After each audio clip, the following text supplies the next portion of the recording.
Honorable Key Allen Begay Jr. Honorable Key Allen Begay Jr. did not answer roll call. Honorable Nathaniel Brown. Delegate Brown is present. Yeah, Tehpen. Honorable Nathaniel Brown answered roll call. Honorable Jamie Henio. Honorable Jamie Henio. Honorable Jamie Henio did not answer roll call. Honorable Rick Nez. Delegate Rick Nez is present. Honorable Rick Nez answered roll call. Honorable Charlene So. Honorable Charlene So. Honorable Charlene So did not answer roll call. Honorable Edmund Yazi. Honorable Edmund Yazi. Honorable Edmund Yazi did not answer roll call. With that, Honorable Speaker, you have 18 delegates, including yourself, who are present for today's meeting.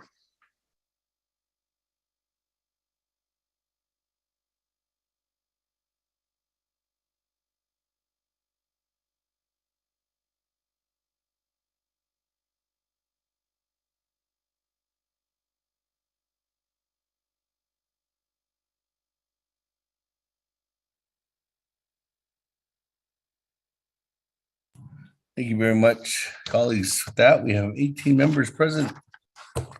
Day 2. Thank you very much, colleagues. We do have a quorum. Officially, let's go ahead and move on down. Again, we did have an approved agenda yesterday, 20 in favor, 0 opposed. We did complete adopting the journals. There was no reports. We did have old business legislation 0003-22 passed with 13 in favor, 5 opposed, and 1 myself not voting. Moving on down, item number 7, which is new business. We were on legislation number A, 0152-22, which is sponsored by Chairman Henio, co-sponsored by myself. There was a motion second, and that passed with, again, 3 amendments, 19 in favor, 0 opposed, and chair not voting. And we did read legislation item number B into the record 0007-22 last night before we went into recess. And that was sponsored by Honorable Stewart. But Mr. Rico, I'm gonna ask you to read it into the record again today. And then we'll go ahead and go from there. So Mr. Rico, as we are on legislation 0007-22, let's go ahead and read that into the record and move on from there.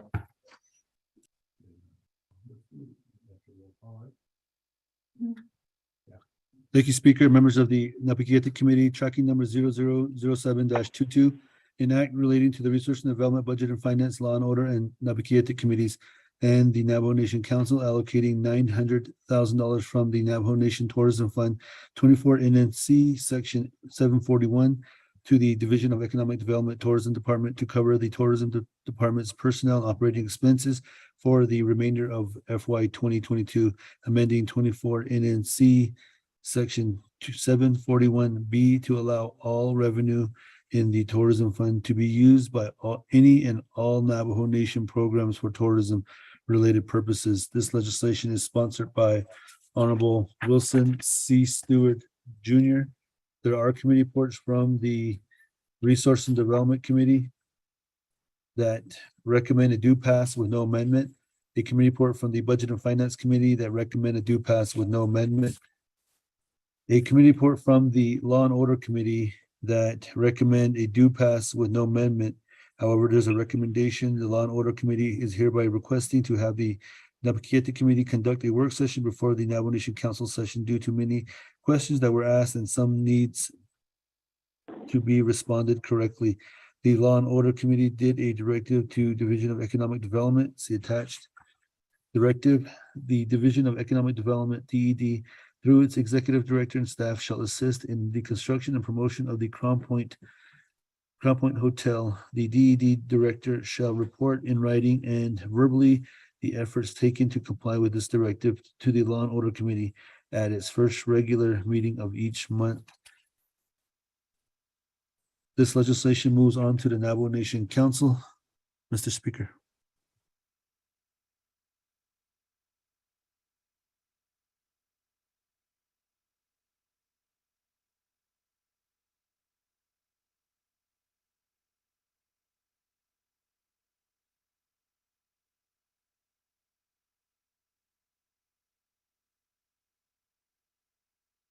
Thank you very much. With that, colleagues, on legislation 0007-22, is there a motion?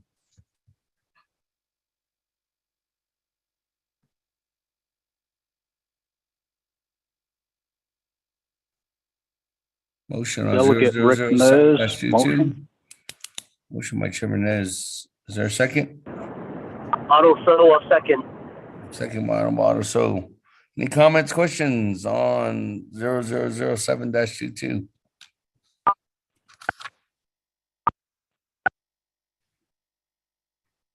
Going twice. Delia Charles Noon, I have a question, Speaker. Good morning, Madam Chair. That, Honorable Stewart, you have 20 minutes on the board. Floor is yours.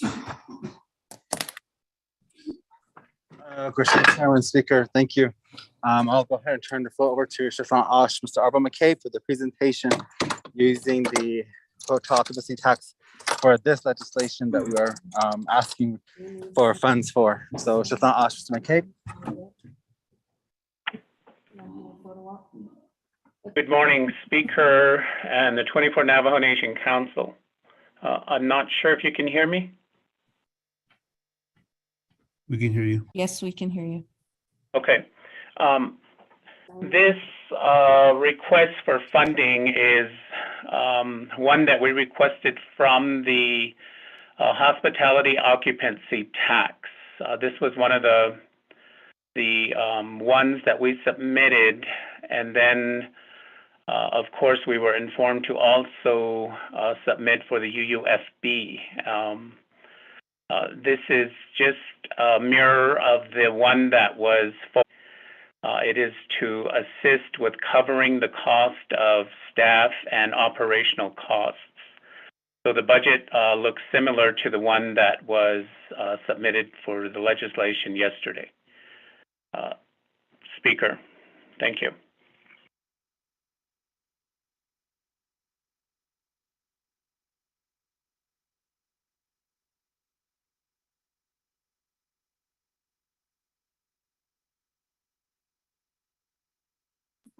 Honorable Stewart, does that conclude your presentation? Yes, it does, Chairman. Thank you. Thank you very much for that. Let me go ahead and I do have a motion and a second. Let me go to the floor. Good morning, Madam Chair, Charles Newton. The floor is yours at this time. Good morning, Speaker. Can you hear me? Yes, I can. Okay, great. Thank you, Mr. McCabe, for that very brief presentation. So if this legislation is mirroring the one that we just passed yesterday, then shouldn't, I guess, what is the purpose of presenting two different legislations that have the same, the same outcome? That's my question, Speaker, and that's why I needed clarification. Perhaps I heard incorrectly, but it sounds like this mirrors the exact same one that was passed yesterday. So in that event, wouldn't it just make sense to then, I guess, withdraw this legislation? Or, is there a reason why both legislations are going forward? And if both legislations are going forward, then does that mean we're doubling the amount that is going to this division or to this department? Thank you. Thank you, Speaker. With that, let me go ahead and go back to Honorable Stewart and your team members. Honorable Stewart, for response, floor is yours. Okay, Madam Chair, thank you for the question and the concern regarding the funding. I'll go ahead and give it back to Shafran Ash, Mr. McCabe, to answer your questions. Shafran Ash, McCabe. Thank you, Delegate Charles Newton, for that question. In the beginning, I know that we did submit this one, and it got held up at the Law and Order Committee, as was stated. And around that time, I was informed to go ahead and submit the UUFB request also. I believe the HOT fund money, meaning the hotel occupancy tax funds, were available and could have been much easier to draw down. But after being held up due to the distribution of funds that needed to be addressed in law and order, the issue came up that why, since 2017, haven't we addressed the matter of separating the two? We were working with DOJ at that time. We contacted them, contacted Parks and Rec. We requested them on 3 occasions to attend a meeting here at Economic Development where they did not show. One meeting, an individual showed, but it was not the director of Parks and Rec. Therefore, it was recommended that until Parks and Rec's director showed up at that meeting in order to address the issue with the hot tax fund, that we couldn't move forward on the issue of separating the two accounts. That was back in 2017. Now, as we move forward with this legislation, it was recommended by, recommended to us to just go ahead and put it back into one fund instead of having two funds under the hotel occupancy tax. And therefore, after it left Budget and Finance Committee, it went to your committee, Madam Chair, and there questions were raised on the hotel in Crown Point, in which case, as I stated yesterday, we are in support of that because we do get our funding from there. And we did pay for the flagship for that hotel. So that's where we were with the issue of it being tabled, and the request came that we needed to have a work session. So that one was submitted prior to the other, so all of a sudden they ended up on the table at the same time. And that was due to, at the time, I know that you had, council had, or the president said that no UUFB could be used, so I assumed that that would kill that UUFB request, thereby leaving us without any funding. Therefore, I submitted this one. And since the first one wasn't addressed, the second one caught up with it, and that's how we ended up with both of them being on the table. Speaker, that completes my response.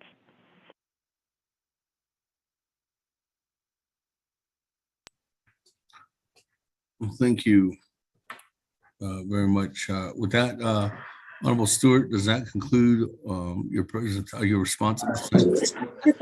Yes, Chairman. Thank you. Thank you. That I'm going to go back to the floor. Then I do have Honorable Yellow Hair. Honorable Yellow Hair. Good morning. Good day. Floor is yours.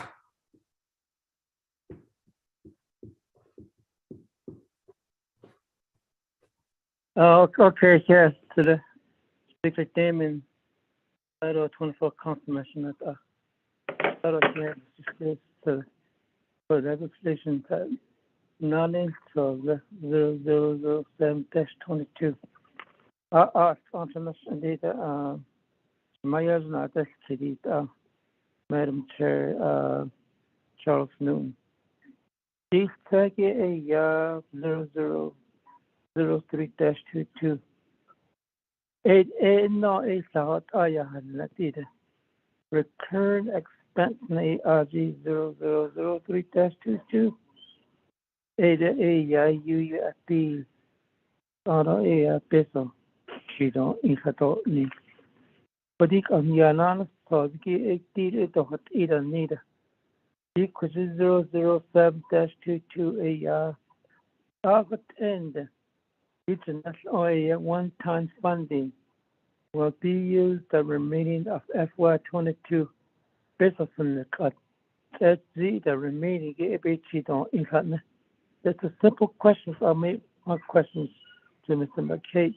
Of course, only with LAD because of net 007-22. This is the way I understand in legislation. The remaining basic 322 ABC don't include me. The recurrent neither. These out of the slide and on Mr. Iceland. This one time money will be available to use a program for children related purposes. Anyone so now this Kidisha to the Speaker Damon. Turn the floor back to you. Yeah.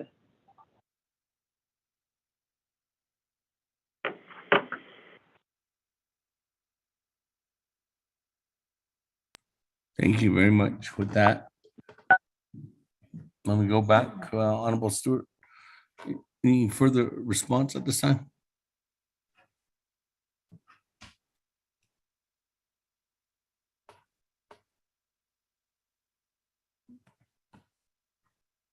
Honorable Stewart. Sorry, Chairman. But yes, I'll go ahead and defer those questions that Shania asked Mr. Yellowhair to Mr. McCabe again. She's not asked. Oh, Mr. McCabe. Thank you again, Speaker. First of all, I want to apologize to Delegate Yellowhair for mispronouncing his name yesterday. I didn't get the chance to apologize, therefore I apologize for using your name incorrectly. As for the funding source from HOT, usually if we shortfall on some of the projects, we submit a request, a one-time request to do a drawdown from the preparatory account that holds the funding for the hospitality occupancy tax. So when that happens, what we do is submit the paperwork as we have so we could do the drawdown from that account. Usually the program is able to run on what is allocated for the year from the regular budget cycle. So this is, yes, a one-time drawdown. Mr. Speaker.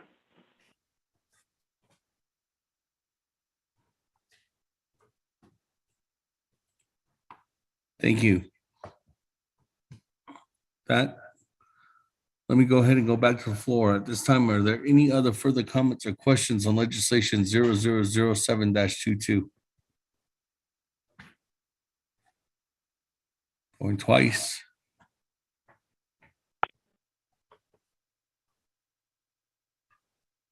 Going three times. Go to board.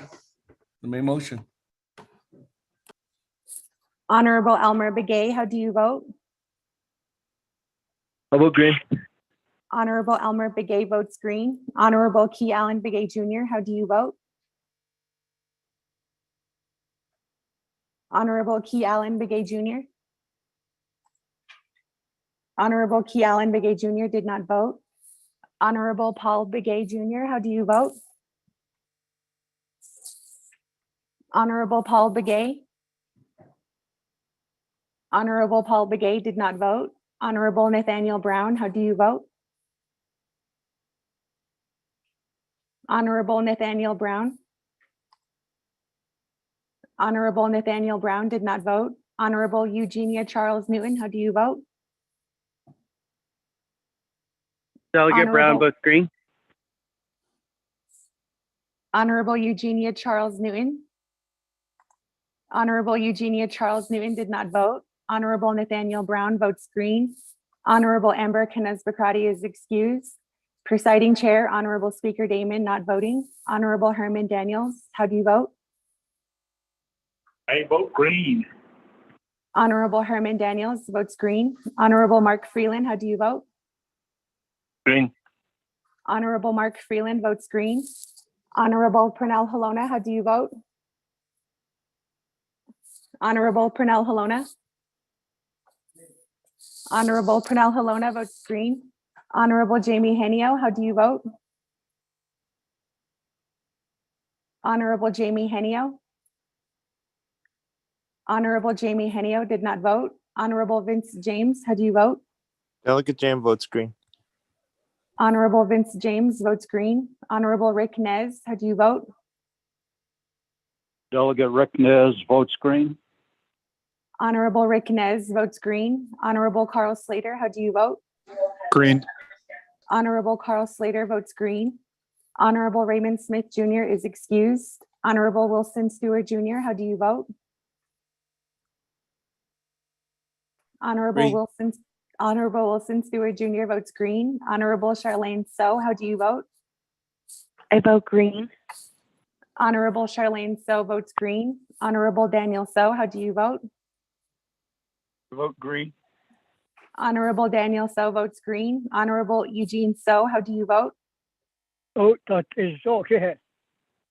Honorable Eugene So votes green. Honorable Otto So, how do you vote? Honorable Otto So. I vote green. Honorable Otto So votes green. Honorable Thomas Walker Jr., how do you vote? I vote green. Honorable Thomas Walker Jr. votes green. Honorable Edison Juanica, how do you vote? Honorable Edison Juanica. Honorable Edison Juanica votes green. Honorable Edmund Yazzie, how do you vote?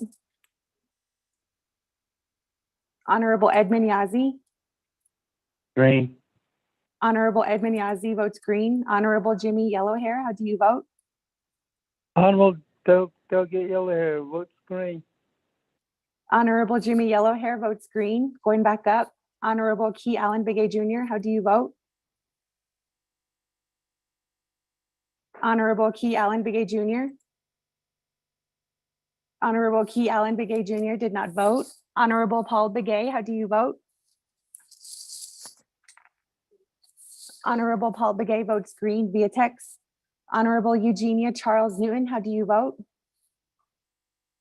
Delegate Charles Newton votes red. Honorable Eugenia Charles Newton votes red. Honorable Jamie Henio, how do you vote?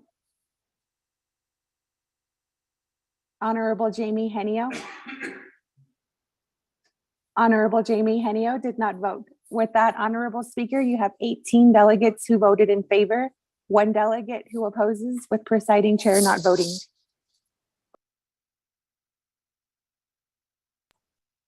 Thank you very much with that, colleagues. 18 in favor, 1 opposed, and chair not voting. Motion carries on legislation 0007-22. That legislation 0007-22 is recommended from this point go to the Navajo Nation Council. Moving on down, item number C, colleagues, legislation 0143-22, sponsors by Chairman Daniel So, co-sponsors by myself, Seth Damon. With that, Mr. Rico, if you could read the legislation 0143-22 into the record. Thank you, Speaker. Members of the Naabik'iytiI Committee, tracking number 0143-22, an action relating to the Naabik'iytiI Committee approving and accepting the monetary donation of $10,000 from Michael D. Epcar and Gretchen D. Epcar to the Office of Navajo Nation Scholarship and Financial Assistance for the Diné Annual Scholarship Fund. This legislation is sponsored by Honorable Chairman Daniel E. So, co-sponsored by Honorable Speaker Damon.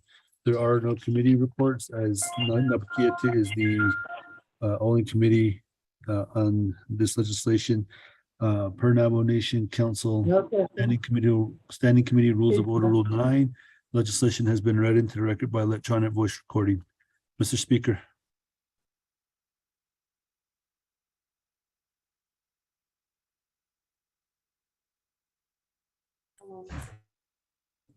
Thank you very much. There's a motion by Honorable Edison Wanika, a second by Honorable Pernell Halona. That, colleagues, any comments, questions on legislation 0143-22?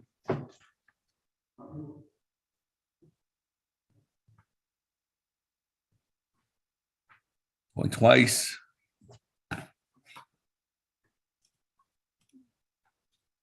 Going three times. Go to board.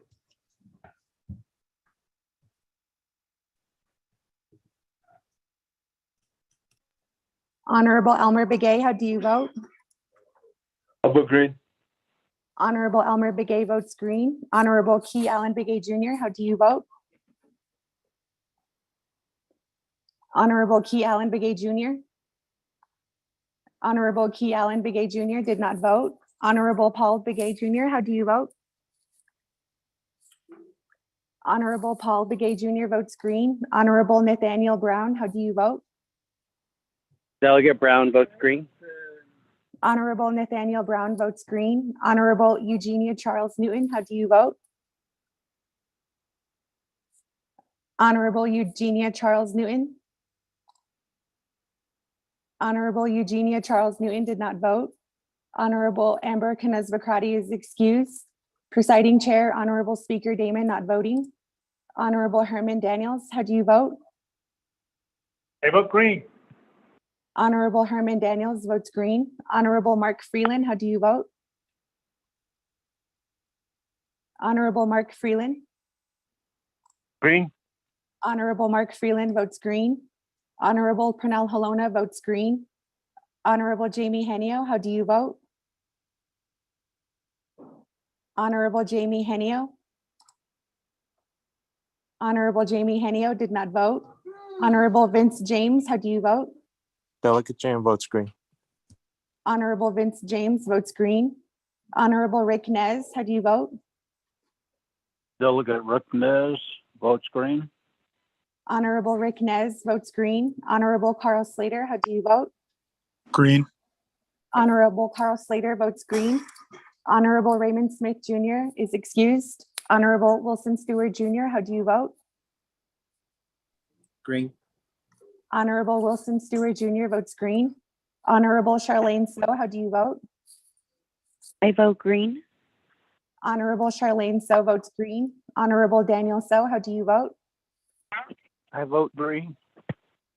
Honorable Daniel So votes green. Honorable Eugene So, how do you vote? Honorable Eugene So.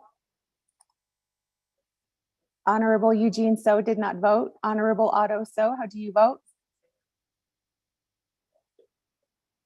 I vote green. Honorable Otto So votes green. Honorable Thomas Walker Jr., how do you vote? Thomas Walker votes green. Honorable Thomas Walker Jr. votes green. Honorable Edison Wanika, how do you vote? Honorable Edison Wanika votes green. Honorable Edmund Yazzie, how do you vote? Honorable Edmund Yazzie. Green. Honorable Edmund Yazzie votes green. Honorable Jimmy Yellowhair, how do you vote? Honorable Jimmy Yellowhair. Honorable Jimmy Delegate Yellowhair. Yellowhair votes green. Honorable Jimmy Yellowhair votes green. Going back up. Honorable Key Allen Begay Jr., how do you vote? Honorable Key Allen Begay Jr. Honorable Key Allen Begay Jr. did not vote. Honorable Eugenia Charles Newton, how do you vote? Honorable Eugenia Charles Newton. Honorable Eugenia Charles Newton did not vote. Honorable Jamie Henio, how do you vote?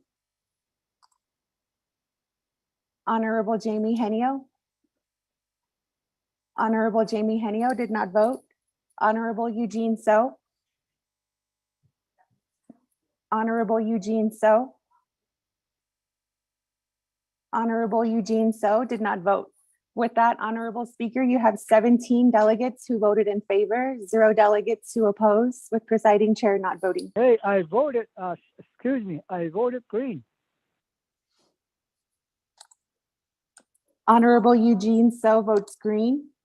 That changes the vote to 18 delegates who voted in favor, 0 delegates who oppose, with presiding chair not voting.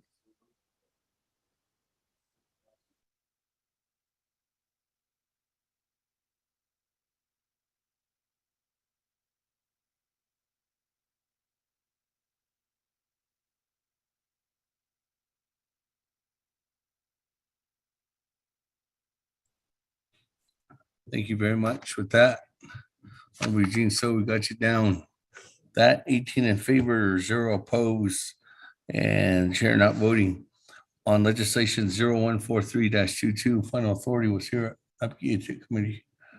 So we just needed to pass that to accept that monetary donation to the Office of Navajo Nation, Navajo Nation Scholarship Office.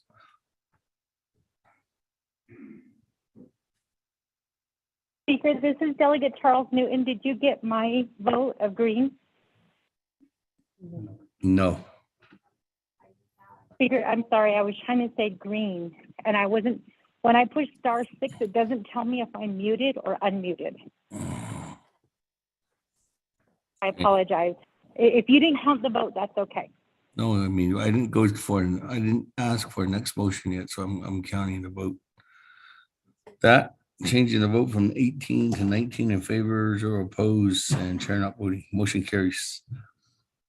With that, let's go ahead and move on down to item number D, legislation 0110-22.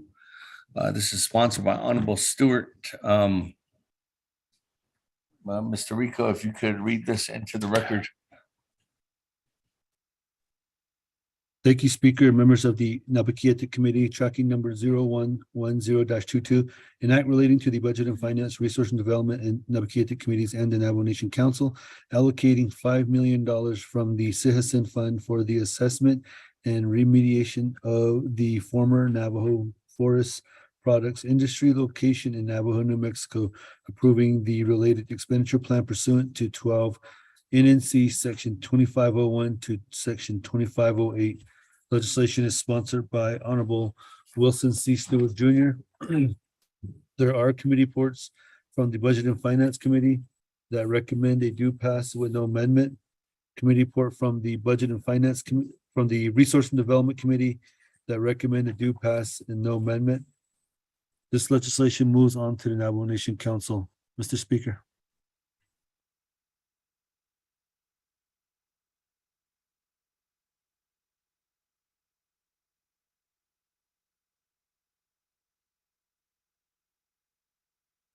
Thank you very much. With that, colleagues, on legislation 0110-22, sponsored by Honorable Stewart. Colleagues, before I go even further in, we did have a work session on this legislation, and that work session was last Monday. What was that date? There was a work session on this legislation last Monday on the 22nd in advance. So with completing that work session, the legislation is here before us. Is there a motion, colleagues, on legislation 0110-22? Motion, Charles Newton. Second by Honorable Paul Begay. Colleagues, any comments, questions? Speaker, this is Delegate Charles Newton. I do have a question. Chairman Edmund Yazzie, and then Madam Chair Charles Newton. Good morning. With that, I'm going to go back to Honorable Stewart for 20 minutes on the board. Honorable Stewart, floor is yours. Okay, thank you again, Chairman Naaman, Speaker of the 24th Navajo Nation Council, and also colleagues regarding this legislation for $5 million. And we will go ahead and hand the floor over to a Club C member for the Red Lake community, which is Chanela Pristine Gardenez, and also from EPA, Ms. Pam Maples, with the presentation. And I know last week we did request for a work session prior to presenting to Naabik'iytiI so that we could answer as many questions as we could at the time for within the work session. So that presentation was given. So today I know we will have that presentation available if needed. So right now I'm going to turn the floor over to the two ladies, Chairman, probably with Pam Maples first.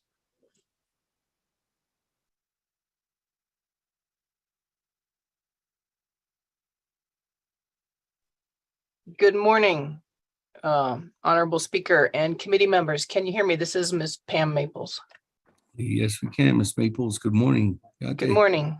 I have a brief overview, and like Delegate Stewart said, the presentation, I also could give that to anyone at any time if they just want to see it or need to see the pictures and the maps. Ms. Maples, we stop her time. Colleagues, there was a presentation that was given, right? That was sent out during the, are we still waiting for that? Ms. Maples, we haven't received, you remember we asked for the, did you send it? Oh, no, actually we did. Colleagues, we sent out that presentation. Ms. Jalissa is going to send that out right now again. So I just want to make sure all members of the Naabik'iytiI committee have that presentation. And if you're more than welcome to share your screen if you need to, Ms. Maples. So I'm turning the floor back over to you. Sorry. All right. And I also, there was a request at the work session for a history of events at this site, and then also the cleanup and assessment attempts that have been made throughout the years. And I compiled that and also sent it out for distribution. Did you receive that? Did Miss Julissa Johnston receive that to distribute? One today. I think I sent that the day before yesterday. Yeah, we're sending that information is getting sent out as well. All right. It was suggested that since I've already given the presentation, I should just give a brief overview. If everyone's okay with that, I'll do it. Otherwise, I will give the presentation. Honorable Stewart, it's up to you. Ms. Maples, go with the brief presentation because we already had the work session. All right. And we do have the time limit as well. All right. Thank you. So I'm Pam Maples. I'm with the Navajo EPA Brownfields program. I've been with the program since 2019, and I moved over to the program from the leaking storage tank program to address the entirety of the site I'm about to describe to you, and also other contaminated and potentially contaminated sites across the nation. Navajo Forest Products Industry, I'm going to call it NFPI going forward, was closed with no decommissioning and no plan in 1995. The environmental concerns at the site at the NFPI in the community of Navajo include the facility water supply wells are contaminated with asbestos, and we plugged and abandoned 2 of them, but the one remaining one is possibly contaminated with heavy metals, benzene, petroleum contaminants, and hexavalent chromium, and probably formaldehyde. The groundwater beneath the site is contaminated with hexavalent chromium, diesel, and gasoline at least. We have not looked for other contaminants yet, although I have developed a list. Soil at the site in the area we have investigated so far is contaminated by mercury, hexavalent chromium, dioxins, heavy metals, pesticides, asbestos, solvents, oils, grease. Asbestos fibers are commingled with the petroleum contamination in soil in several locations at the site to a depth of 2 feet below ground surface, which is complicating cleanup. Petroleum contamination of the groundwater is estimated to be about 2 acres. The last time we checked, we had 2 feet of diesel floating on the groundwater at the site in one area. The soil gas testing that we performed last summer is shows that there is chloroform coming up out of the soil in the area of the former location of the powerhouse. The powerhouse discharged cooling tower blowdown water and boiler water into Black Creek. Black Creek runs along the site to the north. So they were discharging contaminated water into Black Creek, east, north, and west of the site. Also into the former sewer lagoons across Navajo Route 12. These discharges contained lime, sodium aluminate, soda ash, sulfuric acid, and descalants such as hexavalent chromium and algicides. If you've ever seen that movie, Aaron Brockovich, that is hexavalent chromium that they discuss in that movie. There is also concern about methylmercury contamination in the sediments of Red Lake. There was a fish advisory on Red Lake before it was drained to repair the dam. Red Lake fish had at least 4 times more methylmercury in their flesh than any other fish in the region. The contaminant, the contents of drums and chemical totes that were present at the site have been found to contain or formerly contained ferrous chloride solution, hydraulic fluid, waste oil, diesel, gasoline, antifreeze, mercury, transformer oil, old enough to contain PCBs, lubricants, and etc. And that's the fenced-in mill site, the compound. The 176 acre open facility dump extends up Black Creek 1 mile and is known to contain sawdust soaked with formaldehyde and hydraulic fluids and anything else they needed to sop up at the site. All chemical wastes from the logging operation, the operation and maintenance of the sawmill, the particle board manufacturing, all of that waste was placed into the dump. The dump does not have a liner, and an open dump, due to the different oxygen conditions with depth, chemicals and contaminants that were never placed into the dump can be created as rainwater and snow melt water leaches down through the dump. And it then can be found in the ground beneath the dump and in the groundwater. There will be hundreds, if not thousands, of equipment and automobile batteries in that dump.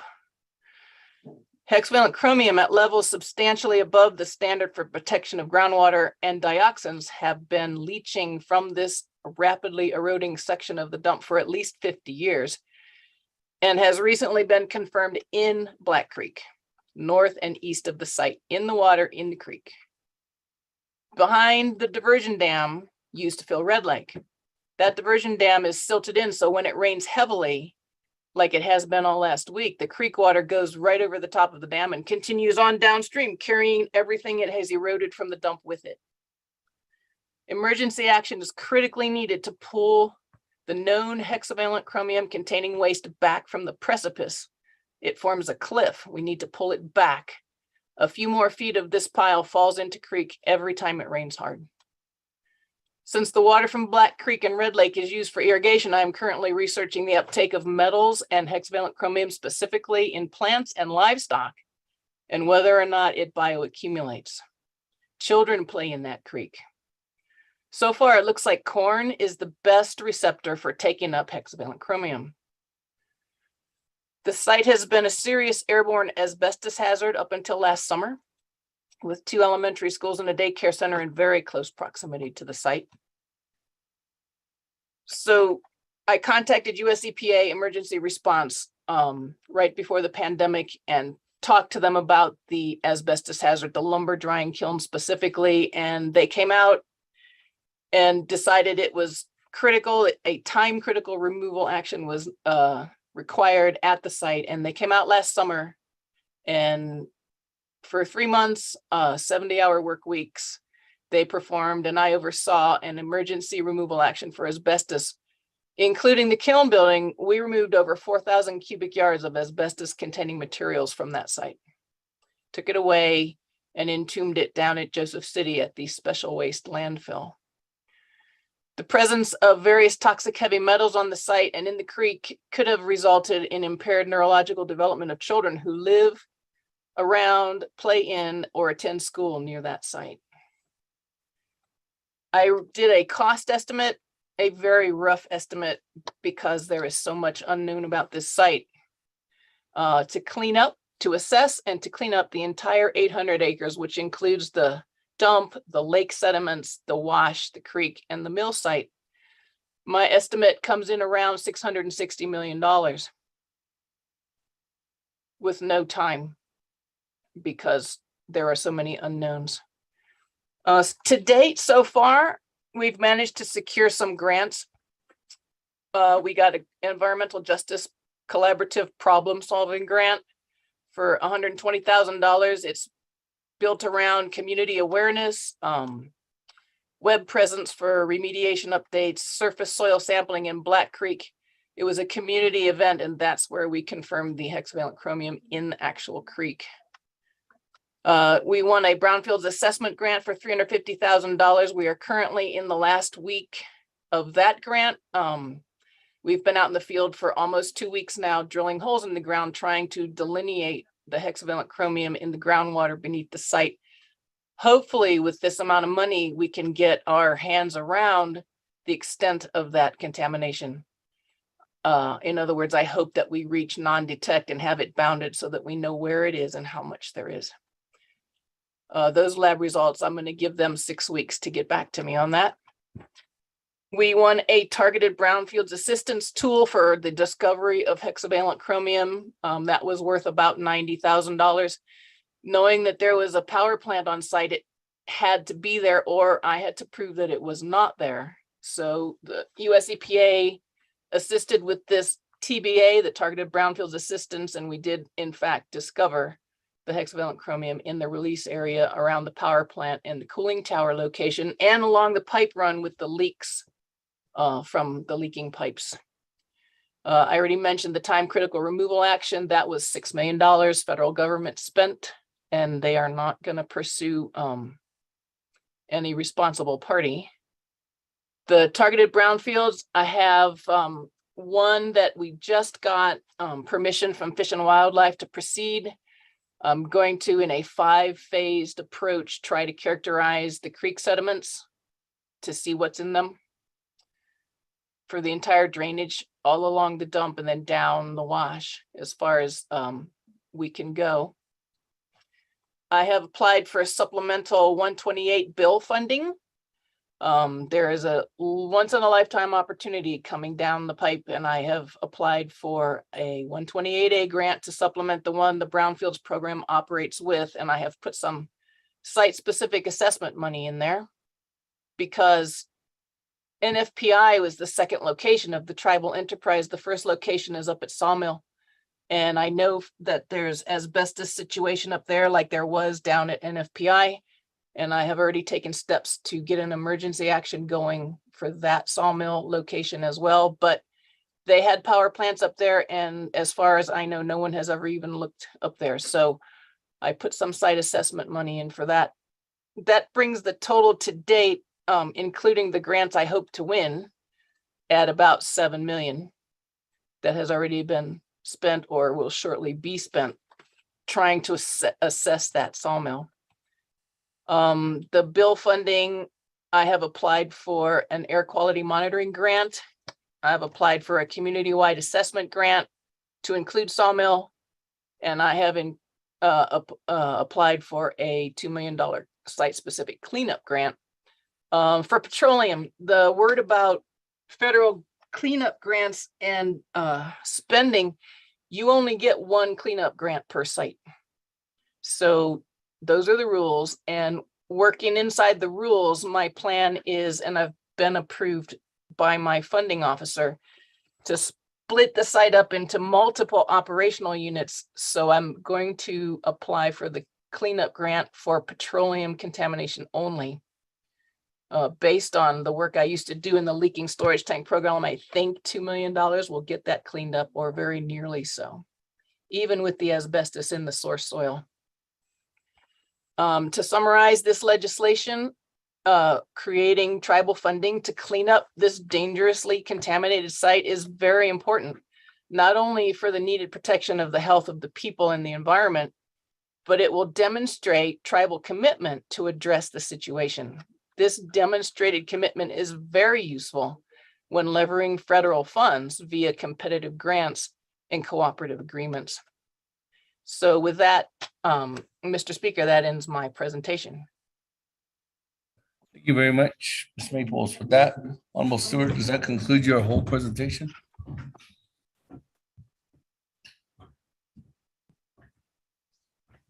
Yes, Chairman.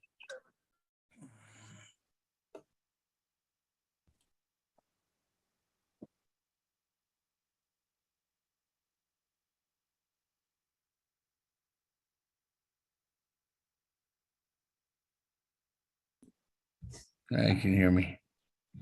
With that, colleagues, thank you very much to Ms. Maples, and for the presentation, Honorable Stewart. I'm going to go now to the floor as I have Chairman Edmund Yazzie in the queue at this time. Chairman, the floor is yours. Yeah, Speaker. Thank you, Speaker. Can you hear me, sir? Yes. Okay. Speaker, my colleagues, and to the sponsor of this legislation, and to the agents, and to everyone that's listening on call. Speaker, colleagues, I was going to enter an amendment, but I'm going to go ahead and wait until possibly until the session. I do appreciate our attorneys at work there at the office, and so I know all the package for the amendment is all there. So it was recommended that we could do this at the regular special session. So I'm going to just go ahead and waive my time, and we just would ask my colleagues for their support when we go into the regular session. Speaker, sir? Thank you. That, moving on down, Honorable Madam Chair, Charles Newton, the floor is yours at this time. Okay.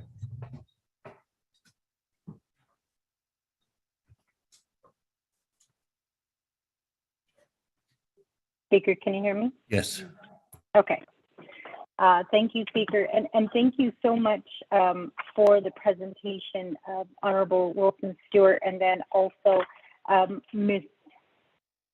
Sorry, I wrote your name down, and I don't know what I did with that piece of paper. Maples. Sorry, Miss Maples. So I appreciate the presentation that you gave last Monday. I did listen in on the second half of the presentation. I do admit that I didn't listen in on the first half. I don't recall the presentation, but I know that it's going to be sent to us, and it does have a lot of information. My question is in regards to this legislation, but not so much.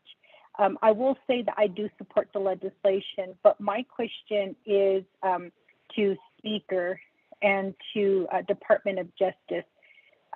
Do we have a fund, I guess like a pot of money for this type of, I guess, assessment, remediation for any type of abandoned buildings on the Navajo Nation? I say that because I know that has been a sore eye in the community of Shiprock, but those are all BIA buildings, and I've been working with BIA on them. However, there's a couple of Navajo Nation buildings, and I have noticed coming, driving in from Shiprock into Winter Rock, that there are some places where there are buildings that have just been abandoned. They get graffitied, and they wind up just sitting there until somebody comes along and either takes it down themselves, or in the case of Shiprock, where they go and they burn these buildings. So I need to know whether we do have funds set aside to help address some of the abandoned buildings within the Navajo Nation that the Navajo Nation owns, that the Navajo Nation has built. And if we don't have that type of fund structure set up, how we can go about doing that, so that in these cases, we're not using money from Sihisin, or we're not using money to help develop, but we're using money that has been indicated specifically for cleanup. So Speaker, that question is primarily for you and possibly DOJ. And it does pertain to this legislation, because in this case, it's $5 million from Sihisin for assessment and remediation of the former Navajo Forest Products Industry location, which is a Navajo, I'm assuming it is a Navajo-owned business. That maybe at one time was flourishing, but has since left that building, and it sits there until this money goes through. Thank you, Speaker. Thank you. My question to Office of Legislative Counsel and Department of Justice.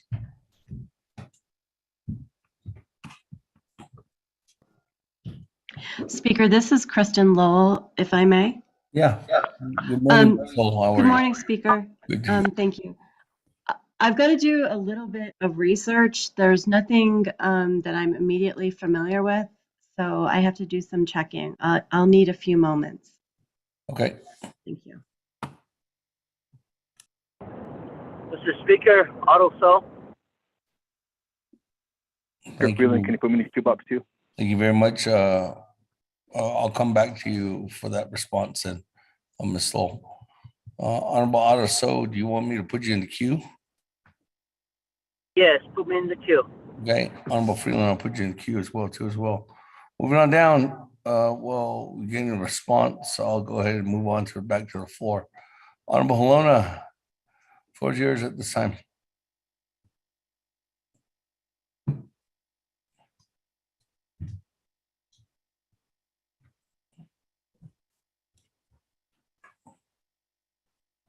Honorable Helona.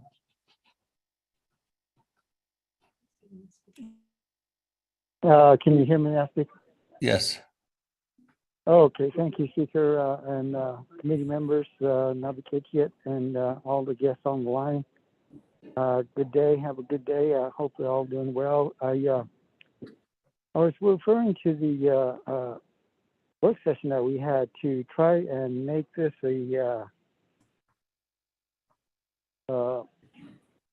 an event to where it's going to be a continuous event instead of just a one-time shot, because they were talking that the damage over there is going to be in a high range. It could be up to $100 million by the time it's all done. So with this $5 million that we're trying to get started with, I understand Delegate So was trying to change it into a investment program so that we can get money invested out of it and use that money to do the repair and maintenance. Okay. I don't know that $5 million will be enough. Maybe we can do $5 million this year, maybe another $5 million set up for next year to go into the same program if we don't have enough fund this year. But it's going to take a lot of work to get started over there with the money that they're trying to ask for right now. That funding is not going to go very far. And they're going to need lots of money over the years. And if we had an investment program set up to address the situation, we might have better success on cleaning that project up. So that's my response right now, Speaker. Thank you.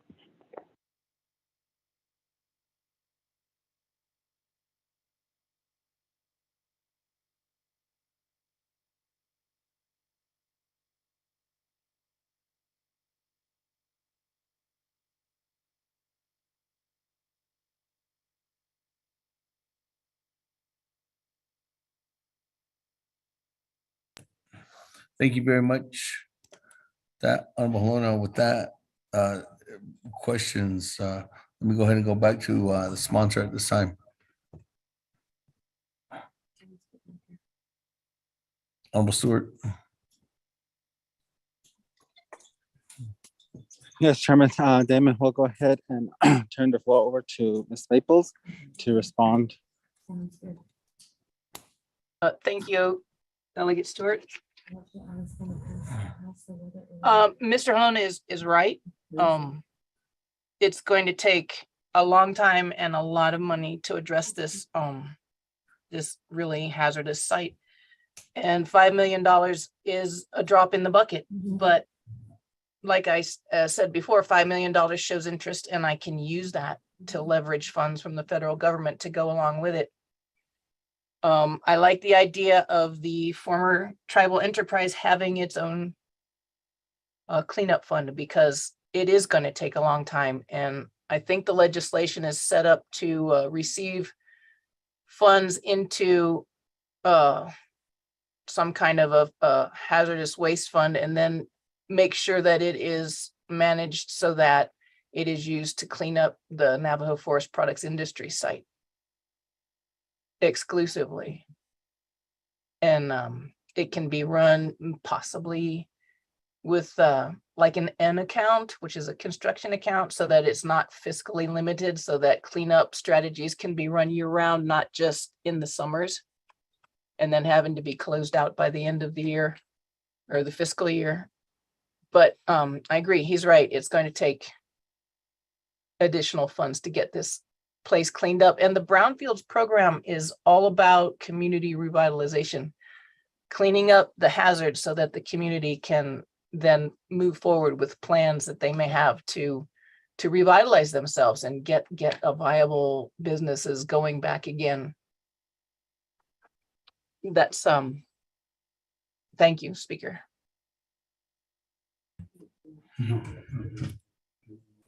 Thank you very much. With that, let me go ahead and Speaker. go to the floor. Honorable Stewart. Yes, Chair, I want to also expand on that, is that from the community, when I first came into this position, when it was brought to my attention, we decided to do those resolutions in that fact and in that manner, to use this as a stepping point for Navajo Nation to say, yes, this was part of our enterprise at one time. Aro hat ishin bampini ya bahont idigi eo kutza kunda diga dishjingi igi eya nihya nakasala as a Navajo Nation government. It's within our enterprise go a diga digi a beso a queen a lang a be kadi jato le sto naso net nija sto do ak adigi a yata. Last week, yeah, that was work session on Sikaya that just not as lot yeah hard z auto so all trust fund al yao shin so in do le no yeah hard z so do cut so work session big so bit hasti so I cut out the yao shin so in do le bedini. So that's I want to add into this portion. So Chairman, thank you. Thank you. Let me go ahead and go back down to the floor. Honorable So, good morning. Floor is yours at this time. Good morning, Mr. Speaker. Hello. All right, thank you. And back to the drawing board pertaining to this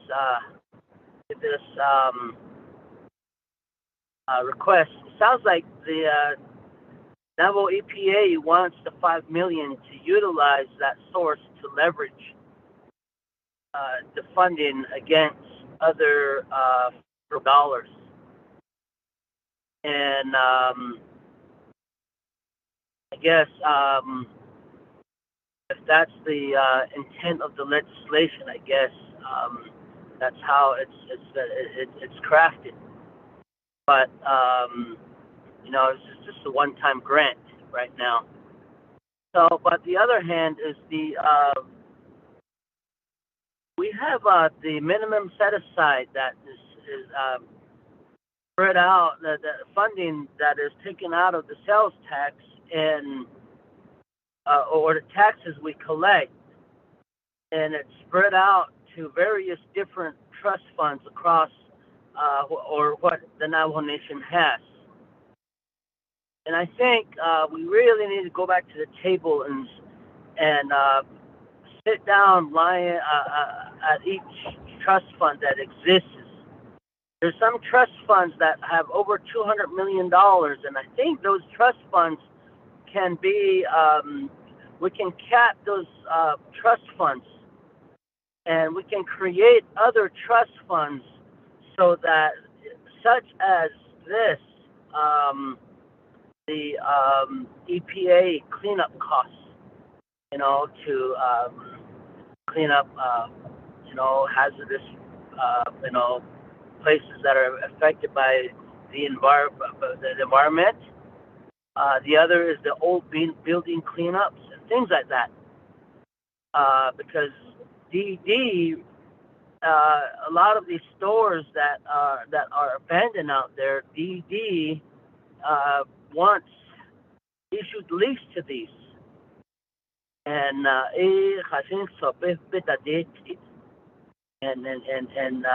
not only that, you know, there's other buildings out there that are still there, and these federal entities are there.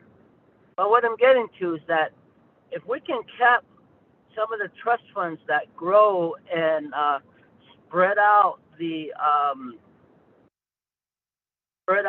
minimum set aside, so we could evenly distribute it among the other trust funds that we have.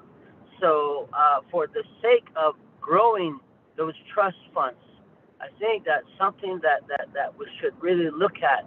And I do support creating a separate trust fund for EPA cleanups, because things such as this is something that is very, very, very important. You know, we have the Land Acquisition Trust Fund also that sits over $200 million. Every Navajo citizen, we contribute to these trust funds. And these trust funds are only meant for certain things. Like for the Land Acquisition Trust Fund, it cannot be utilized for direct services or anything else. It's only there to purchase property. But, you know, why not go in and amend the Land Acquisition Trust Fund and put in, you know, and Navajo Nation EPA cleanup projects? Maybe that's a way that we could get some direct funding and utilize the earned interest amount to be dispersed out to them, so that each year they get a certain amount. Because I believe the Land Acquisition Trust Fund, about $200 million submitted. I don't know what that ballpark figure is, but it's about in that neighborhood, and it's only there to purchase land. But if we amend that trust fund policy and include the name of EPA, Navajo Nation EPA cleanup projects and cleanup buildings, allowing the earned interest to be diverted back to the nation each fiscal year. The EPA will have some dollars.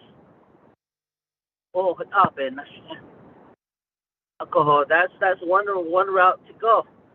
The other is create another trust fund, and then just cap all the trust fund at a certain amount and grow the others, such as the proposed new trust fund accounts.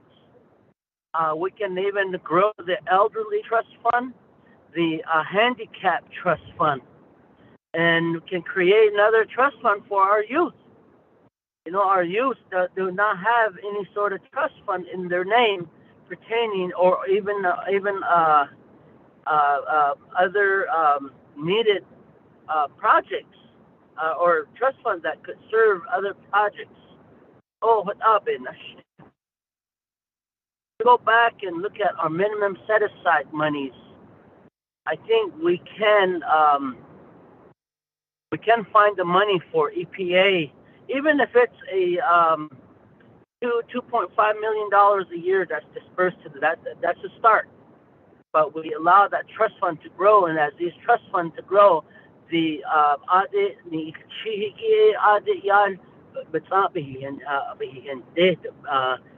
account being not only, you know, you need to look down the future. And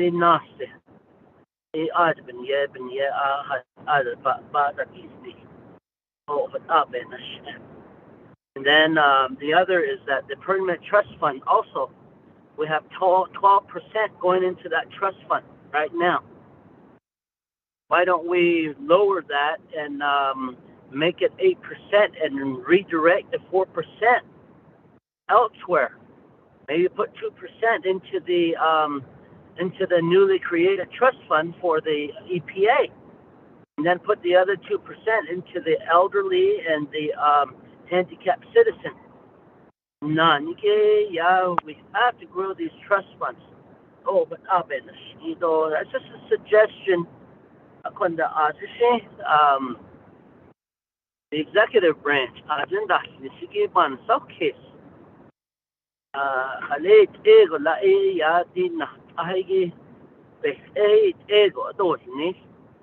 we know that Navajo Nation EPA needs money, and how can we get some dollars to them, and utilizing our trust funds.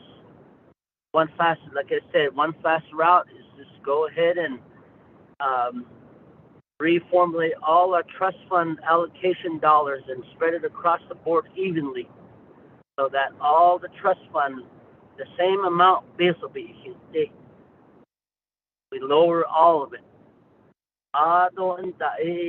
Like, we can amend the languages in the Land Acquisition Trust Fund and allow these disbursements to happen to EPA for that purpose. One cent. So this is a topic out there, you know. But again, you know, the planning would come from the executive branch to bring forth a plan to say, hey, let's do it this way. But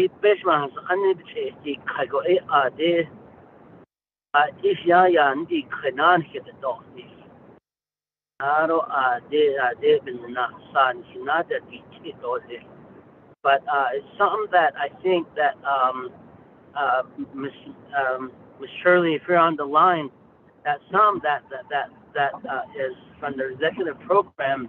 You guys can start to formulate, because, you know, like I said,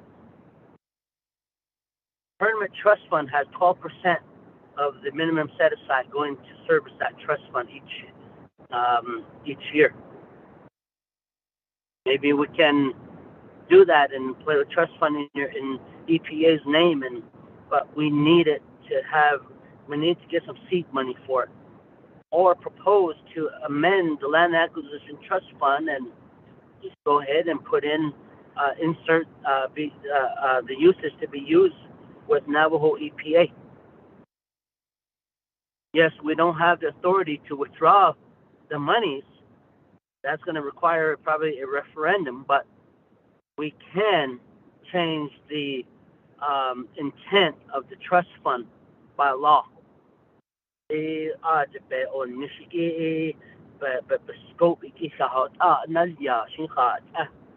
know DOJ and controller is going to say, oh, no, you can't.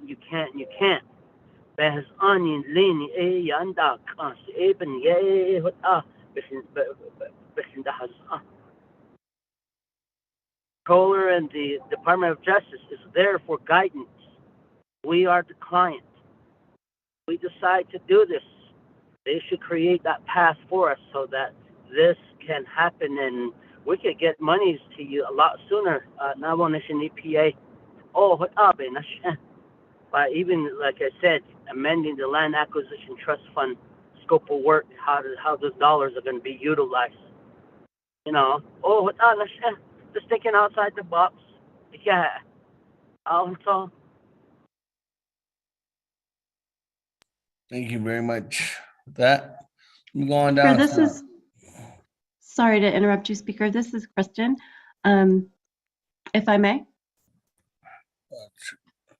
You have a follow-up on Madam Chair Charles Jones, or you have a response? Yes, Speaker. I have. I was able to get Erica Perot from the DOJ's Natural Resources Unit, who is familiar with Navajo EPA's issues and possible fund for remediation. Okay. Go ahead for response.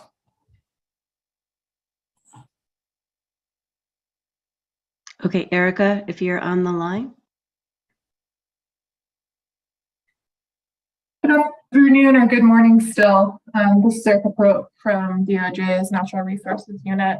I missed the question, but if I understand it correctly, there is a fund that currently exists for Navajo Superfund remediation purposes. That is the Hazardous Substance Fund. Its fund management plan is attached, I think, as exhibit to this legislation. And that fund was established and is used for purposes related to environmental response and remediation. And so that's the fund that we're relying on currently. I know trust fund issue was raised during the work session.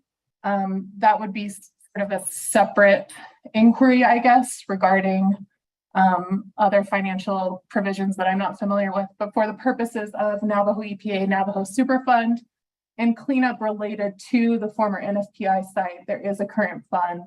That's the Hazardous Substance Fund that's managed by Navajo EPA for remediation purposes. So if I can offer more clarification, please let me know now that I'm on the call. Thank you.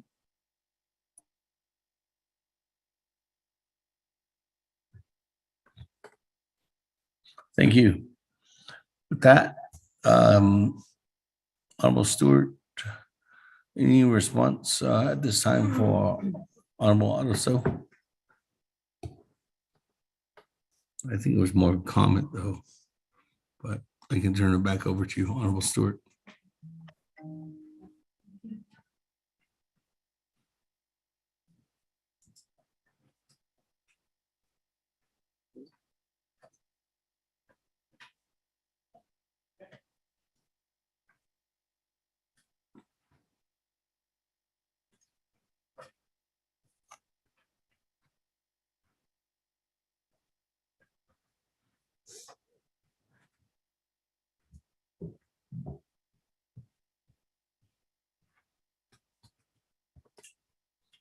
Honorable Stewart.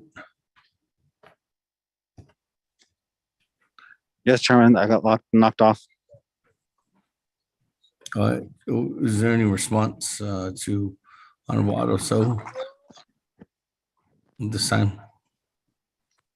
Okay, I'll go ahead and ask Ms. Maples for her assistance on that part because I was trying to log back in. Ms. Maples? Thank you. The Superfund Hazardous Substances Fund is what is mentioned in the legislation to receive the $5 million. And then from there, because we already have that existing fund, and then from there, it will be moved into a fund exclusively for NFPI.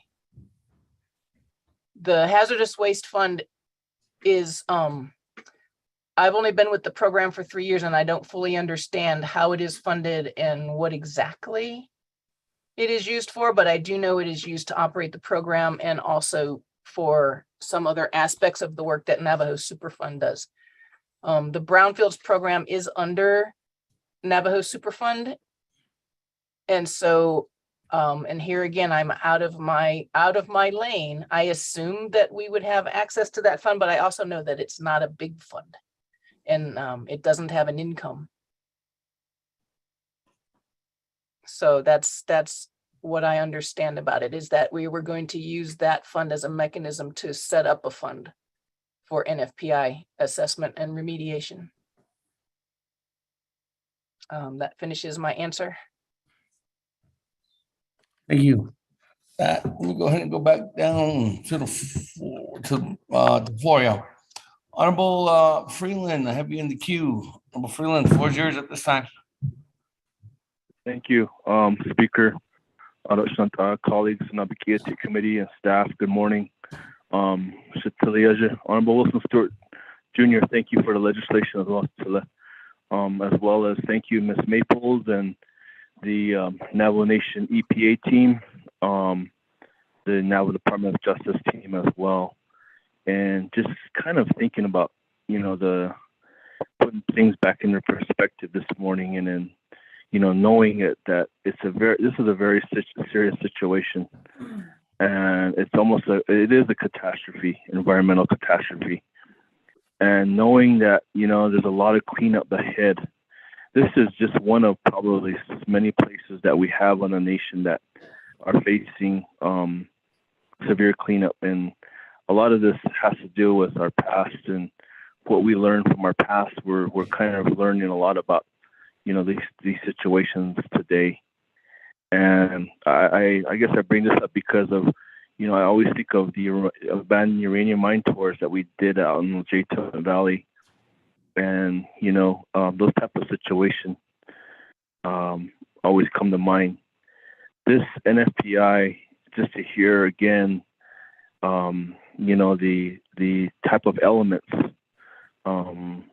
heavy metals that are within the proximity of the community of Red Lake and Navajo, And our people are the ones who are living there as well, and living amongst that.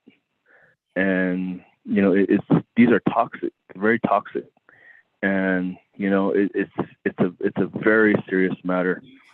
And then you address also the situation at Sawmill as well. And you said we haven't even begun to talk about Sawmill and what had occurred there. And of course, the issue again goes back to Red Lake, and you mentioned the fish, the level of mercury in the fish, and this all goes down Black Creek, and it goes down towards Fort Defiance and Wind Rock. But just putting things back in their perspective this morning, and I think of historically what we did or how we did things, and today we're living with the cleanup, and we're living with what had occurred from the past. I always think of the uranium situation out here in Eastern Agency, in Crown Point and Church Rock, and what had occurred back then as well, and how it affected our people, and still does affect our people today. It's hard to fathom historically what has occurred, but we know going forward in the future how we can prevent such catastrophes to occur ever again on the Navajo Nation. And back then, of course, there wasn't the level of, we didn't have NEPA, or we didn't have any federal laws that environmentally were conducive to protection of tribal trust land or trust land. And, I don't know what the BIA, if the BIA had any say-so back then, aside from signing off approvals, if they had any environmental, ordinances or regulations back then. But these are a lot of questions that we may never get the answer to. And I do support the legislation as well. But just kind of putting things back in their perspective. Earlier we were talking about tourism, and I was thinking a lot about Destination Navajo, and how can we develop a concept for Destination Navajo, make Navajo a destination to draw tourism. But then we come across situations like this where our past is so evident, and we have a lot of these types of situations that could hurt us as well. And I really think about it, hope and pray that someday we can get everything situated and cleaned up, and just pray for, we just continue to pray for everyone and everyone's well-being as well in that area. And it's a beautiful area, Red Lake Navajo District 18, Sawmill, and my brother's area. So we just continue to support them as much as we can as well. We can learn a lot from our past, and I hope this is one good example of how we don't want anything to ever occur as such again. And one of many sites, I'm sure, across the Navajo Nation that we need to deal with and clean up. And I hope we do get to that point at someday. But just a comment, Speaker, and just kind of we all need to put things back into perspective at some point, and make things clean and sound for future generations. So yeah, thank you, Speaker.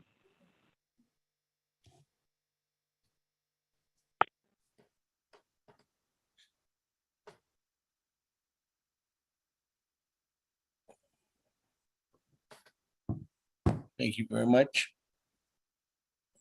That, colleagues, go back to the floor. Any other further comments or questions on legislation 0110-22?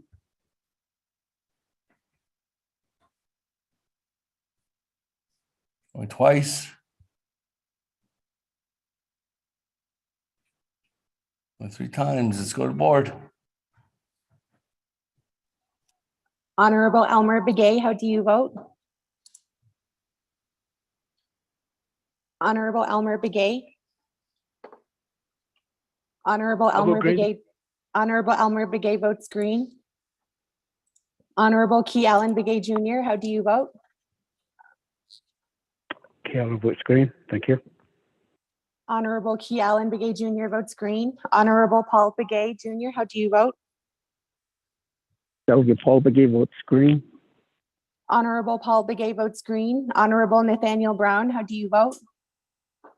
Delegate Brown votes green.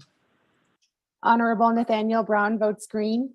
Honorable Eugenia Charles Newton, how do you vote? Honorable Eugenia Charles Newton votes green. Honorable Amber Knez-Bakrati is excused. Presiding Chair, Honorable Speaker Damon not voting. Honorable Herman Daniels, how do you vote? I vote green. Honorable Herman Daniels votes green. Honorable Mark Freeland, how do you vote? Honorable Mark Freeland. I vote green. Honorable Mark Freeland votes green. Honorable Pernell Halona, how do you vote? Back to the community. One vote green. Honorable Pernell Halona votes green. Honorable Jamie Henio, how do you vote? Honorable Okay. Jamie Henio. Honorable Jamie Henio did not vote. Honorable Vince James, how do you vote? Honorable Vince James. Honorable Vince James did not vote. Honorable Rick Knez, how do you vote? Delegate Rick Nez votes green. Honorable Rick Knez votes green. Honorable Carl Slater, how do you vote? Green.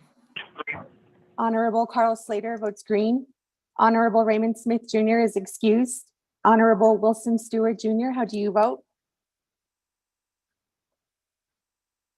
Honorable Wilson Stewart Jr. Honorable Wilson Stewart Jr. did not vote. Honorable Charlene So, how do you vote? Honorable Charlene So. I vote green. Honorable Charlene So votes green. Honorable Daniel So, how do you vote? Honorable Daniel So. Honorable Daniel So did not vote. Honorable Eugene So, how do you vote? Oh, no, please don't say it. Honorable Eugene So votes green. Honorable Otto So, how do you vote? I vote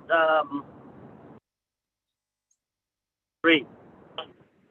Honorable Otto So votes green. Honorable Thomas Walker Jr., how do you vote? Thomas Walker votes green. Thank you. Honorable Thomas Walker Jr. votes green. Honorable Edison Juanica, how do you vote? Thank you so much. Green. Honorable Edison Juanica votes green. Honorable Edmund Yazzie, how do you vote? Green. Honorable Edmund Yazzie votes green. Honorable Jimmy Yellowhair, how do you vote? Delegate Yellowhair votes green. Honorable Jimmy Yellowhair votes green. Going back up. Honorable Jamie Henio, how do you vote? Honorable Jamie Henio. I vote green. I vote green. Honorable Jamie Henio votes green. Honorable Vince James, how do you vote? Honorable Vince James. Honorable Vince James did not vote. Honorable Wilson Stewart Jr., how do you vote? Honorable Wilson Stewart Jr. Green. Honorable Wilson Stewart Jr. votes green. Honorable Daniel So, how do you vote? Honorable Daniel So. I vote green. Honorable Daniel So votes green. With that, Honorable Speaker, you have 20 delegates who voted in favor, 0 delegates who oppose, with presiding chair not voting.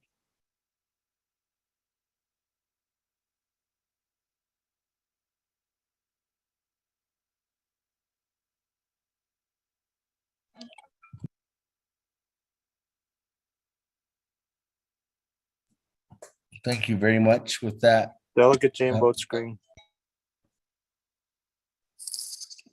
Honorable Vince James votes green. With that, Honorable Speaker, that changes the vote to 21 delegates who voted in favor, 0 delegates who oppose, with presiding chair not voting. Thank you very much with that, colleagues. 21 in favor, 0 opposed, and chair not voting. Motion carries. On legislation 0110-22, colleagues, that legislation is destined for Navajo Nation Council. Let's go ahead and continue on down. I do have item number E, legislation 0149-22, sponsors by Madam Chair Charles Newton. Mr. Rico, if you could read that into the record. legislation 0149-22 into the record. Thank you, Speaker. Members of the Naabik'iytiI Committee, tracking number 0149-22 in action relating to the Resource and Development, Health, Education, and Human Services, Law and Order, and the Naabik'iytiI Committee's opposing states decriminalization of the use of peyote. Legislation is sponsored by Madam Chair Eugenia Charles Newton. You do have committee reports from the Resource and Development Committee that recommend a due pass with no amendments. Committee report from the Health, Education, and Human Services Committee that recommend a due pass with no amendment. And also a committee report from the Law and Order Committee that recommend a due pass with no amendment. This legislation is final authority here at Naabik'iytiI. For Navajo Nation Council Standing Committee Rules of Order Rule 9, legislation has been read and directed by the electronic voice recording. Mr. Speaker.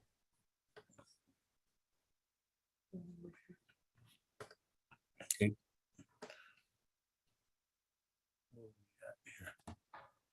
That, colleagues, motion by Honorable Keon Begay. Is there a second? Second, hold on. Honorable Halona. With that, colleagues, there's a recommendation to go to Madam Chair Charles Newton, and then I'll go to Honorable Slater. Thank you, Speaker, and thank you, colleagues who are listening in, and also the World Wide Web who are a part of this conversation as well. Speaker, Council has been emailed several concerns regarding this legislation. The first concern that was sent was by the Navajo Vice President Albert Johnson, who indicated that 0149-22 was not approved by the ABNDN board. And it does bring some concern as there are amendments that will be made to this legislation. We also got an email this morning from a Mr. Richard Monroe at 10:05 a.m. who did state on the record, Speaker, via this email, that there is a split right now in the ABNDN, that it's divided. Speaker, this legislation originally was presented to the board, but without the board's approval. I would like to request that we table this legislation for 45 days to send it back to the Benaga board to have them vote on the legislation and the proposed amendments that are coming down from the peyote task force. Speaker, I respectfully request this of my colleagues. I don't want it to look like the Navajo Nation Council as the government making changes to a legislation that affects many of our Navajo people who are Benaga members. If there is a split within the ABNDN, then I think it would be best that we let them settle the issues amongst themselves, so that it doesn't look like the government is taking control of a religion/ceremony to make changes that's going to affect them, Speaker. So I did request via email for some suggestions on how to handle it. The response that was provided is we can table it. The tabling would be for 45 days to allow to allow it to go back to the board to decide this matter. So with that, Speaker, that is the recommendation I'm giving to Council and to my colleagues at this time. Thank you. Delegate James, motion to table for 45 days. I can put you in a queue, Honorable Vince James. We're going to Honorable Slater, then Honorable Vince James. Honorable Slater. Thank you. I wanted to make the motion to table for 45 days. Okay. Yield back to you, Speaker.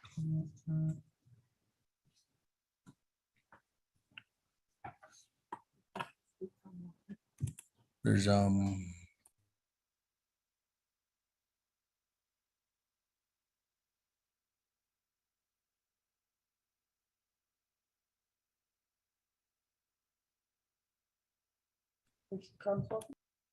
Okay, thank you. With that, there's a motion and table legislation 0149-22, 45 days in order to give some time to have the third party entity come back with a resolving resolution. So with that, motion by Honorable Carl Slater, is there a second?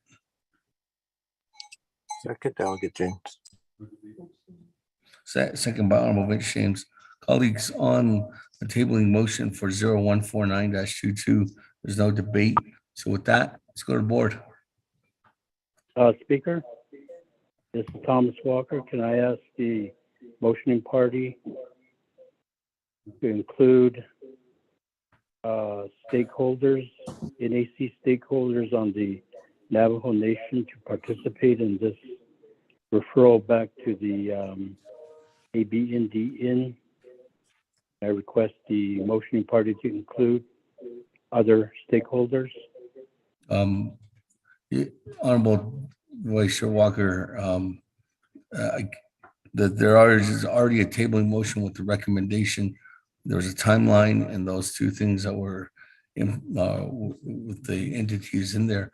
What can be done is if there's any kind of further recognition that further action that's requested, that can be done too as well. But it's not going to be on the tabling motion if this does pass. There's two things. One is that there could be a response back from that, or if this tabling motion doesn't come to fruition and you get in the queue, then we can add that on there. But at this time, it would not be included in the motion or in the committee report. That going to the board for tabling motion.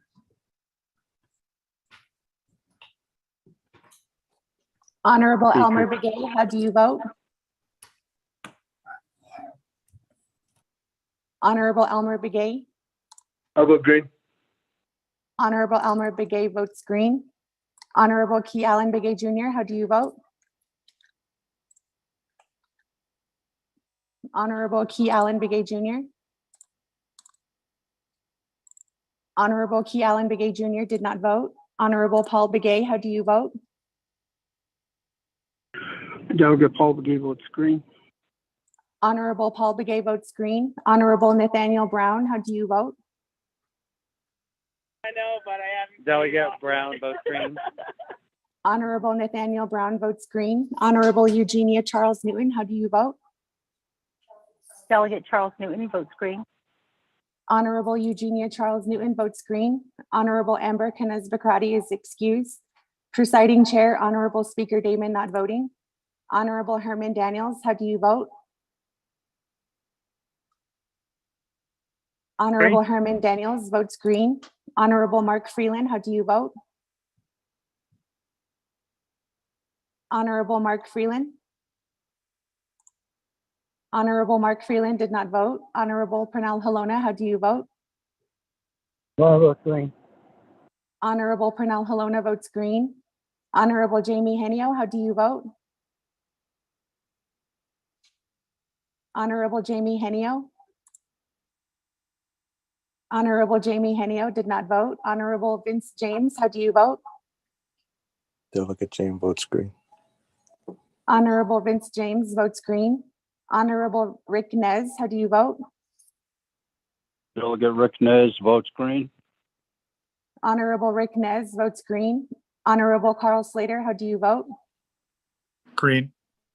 Honorable Carl Slater votes green. Honorable Raymond Smith Jr. is excused. Honorable Wilson Stewart Jr., how do you vote? Green. Honorable Wilson Stewart Jr. votes green. Honorable Charlene So, how do you vote? I vote green. Honorable Charlene So votes green. Honorable Daniel So, how do you vote? I vote green. Honorable Daniel So votes green. Honorable Eugene So, how do you vote? Oh, that is, yeah, Honorable Eugene So votes green. Honorable Otto So, how do you vote? Vote green.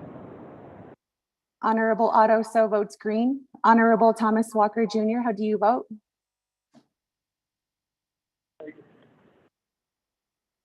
Honorable Thomas Walker Jr. I vote green. Honorable Thomas Walker Jr. votes green. Honorable Edison Juanica, how do you vote? Honorable Edison Juanica. Green. Honorable Edison Juanica votes green. Honorable Ed Miniazzi, how do you vote? Green. Honorable Ed Miniazzi votes green. Honorable Jimmy Yellowhair, how do you vote? Honorable Jimmy Yellowhair. Delegate Yellowhair votes green. Honorable Jimmy Yellowhair votes green. Going back up. Honorable Key Allen Begay Jr., how do you vote? Delegate Yell votes green. Thank you. Honorable Key Allen Begay Jr. votes green. Honorable Mark Freeland, how do you vote? Honorable Mark Freeland. Honorable Mark Freeland did not vote. Honorable Jamie Henio, how do you vote? Honorable Jamie Henio. Honorable Jamie Henio did not vote. With that, Honorable Speaker, you have 19 delegates who voted in favor, 0 delegates who oppose, with presiding chair not voting.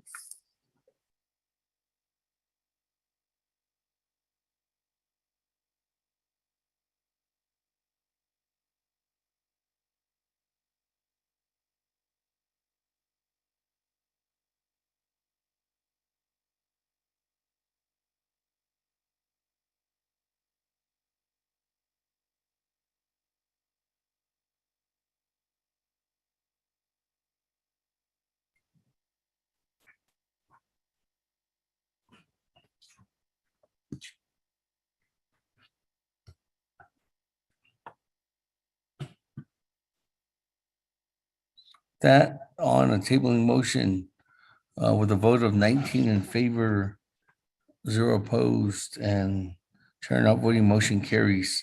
So legislation 0149-22 will be tabled for no longer than for 45 days to meet those requirements. And with that, Vice Chair Walker, that additional information can be added on to as well if working with Office of Legislative Counsel and the Speaker's office can make sure that. Speaker, I'd like to vote green. Freeland.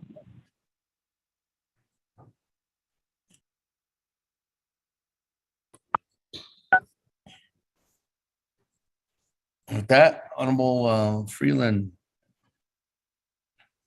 adding on your vote changes the vote to 20 in favor, 0 opposed, and chair not voting. Henio also vote green. Henio? With that, Chairman Henio, we didn't get your vote, so adding that 21 in favor, 0 opposed, and chair not voting, motion carries. That, colleagues, moving on down. Item number 8. Speaker, this is Thomas Walker. I just wanted to hear your clarification there at the end. Can you repeat on the tabling motion?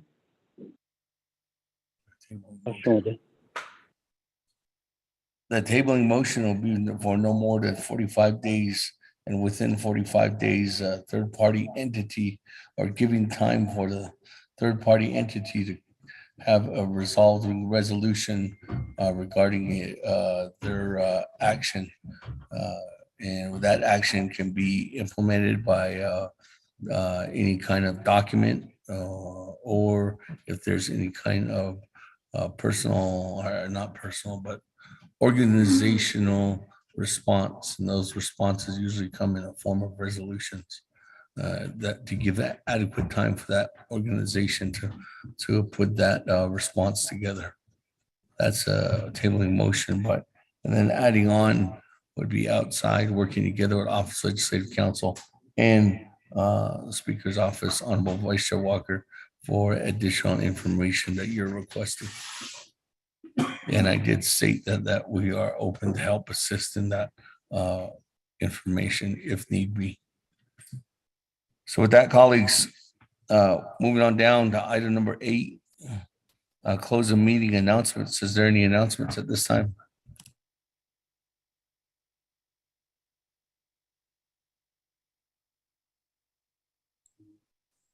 Colleagues, I do want to announce that next week we are having our annual Navajo Nation Council budget session. And the budget is only item on the agenda, and that starts on Wednesday the 7th at 10 a.m. every day, 7th, 8th, and 9th, if need be.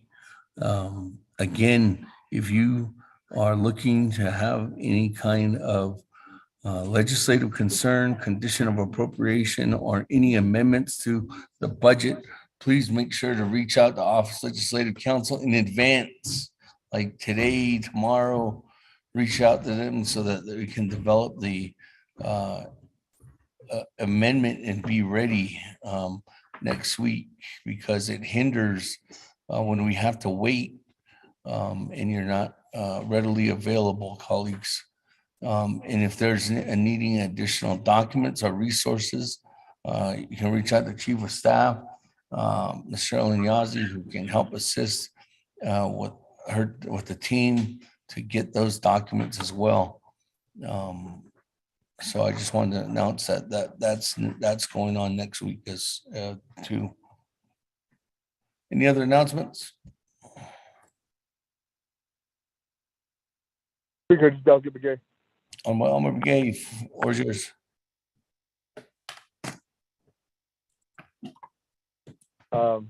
Speaker, this announcement, then I'd like to recognize some my constituents, Untitled Chapter, Tisto, Indian Wells, Whitecone, and Greasewood Chapter. The staff there, all the chapter managers and also the coordinators there, and then also the staff there, and then as far as the chapter official too, because we've been working, I guess we've been working on it diligently on this ARPA funding. So as far as we know that we're trying to submit our first our requests with a resolution and into the ARPA office. We're having the hardest time is looking for signatures. So in this process, I just want to let you know that I guess this is the first process that it's going to go through. So as far as we know that since last Friday, almost a week ago, this can be the second week that we've been requesting for signatures, because those signatures requires on the $8.8 million. It requires a resolution and then the budget forms. And here, the budget forms are not being signed by Division of Community Development, Dr. Yellerman. So it's been over 2 weeks now. So we're finally, I've been making trips over here, leaving it there for them, and they don't get signed, and even electronic documents that we give to them. I guess they've been very busy, and so it's been almost 2 weeks now. So we've been waiting for signatures. So that's the only thing that I wanted to mention, that the ARPA office, to let the delegate know that the whole process are not ready. There's still a question about that who can sign it, and you have to add on a resolution or say that no, you can go without it. I can or say that you can leave without signatures, then we can sign it. But then comes back down to where it's at now. You have to go back. You have to get the signatures, and all this is going on. So back and forth. So I guess we're not really ready. And I understand that. So we're at that point. So I'd like to extend my appreciation and gratitude to my chapter president. Been very busy trying to submit that, and we're trying to. We know that we need the funding. That people need funding. People need projects, and here we're not even ready. So that's one thing. The second one is Speaker. I think I don't know how who's going to be like I always say that who's responsible to maybe get after some programs, and maybe this is the first time that's happening, and that's why it's taking too long, and the staff there are hesitant to even handle all those paperwork and even to sign it too. So I think we're very. I think just let you know that there's a path there that there's this process that we need to be aware of it. And then at the same time, I was questioning our Chief Legislative Counsel that there's another question that came out, and I wanted to share it with you. Is that I shared it with Dana, our Chief Legislative Counsel, then Dana Barbers, about is that even though we submit it, it goes through, the president sign it, and take 1 year until next year. We're going to have to start downloading or giving the funding to the chapters. It's going to be in September 2023. They're going to start giving the money. That's where the question is it right? So me and Chief Legislative Counsel Dana, we have a question on it. Is it really going to happen? Is it really until next year? Why are we pushing it then? So that's my question. So I think we need to really, people are, like you said, people are in need for projects, and I don't think that is truth. So I think there will be another question that needs to be answered as soon as possible, Speaker. So I just want to share it with you, to everyone, for announcement and then also for recognition. Thank you. Thank you very much, colleagues. We're on announcements at this time. If there's anything else you'd like to reach out to, again, on Gay, you're more than welcome to sit down with somebody at the office. One more thing. So we're on one more thing, Speaker. I think I'd like to extend my appreciation to Mr. Rico too, and all the legislative district assistants too. And so my LDA too, I'd like to extend my appreciation to her, Chelsea Chi. So he's been working diligently too. We're working, putting up workshops for the chapter. So that's it though. Yeah. Oh, thank you. That, colleagues, is there any other announcements at this time? Sure, Eugene.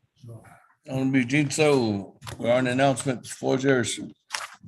Meet and greet Senator Kelly, 3:30 NTU today. Finley, thank you.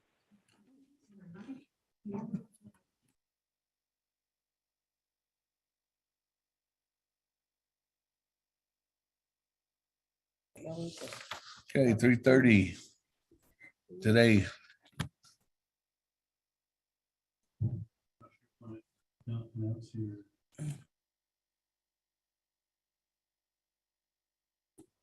Our colleagues, there was just announced to us, well, there is if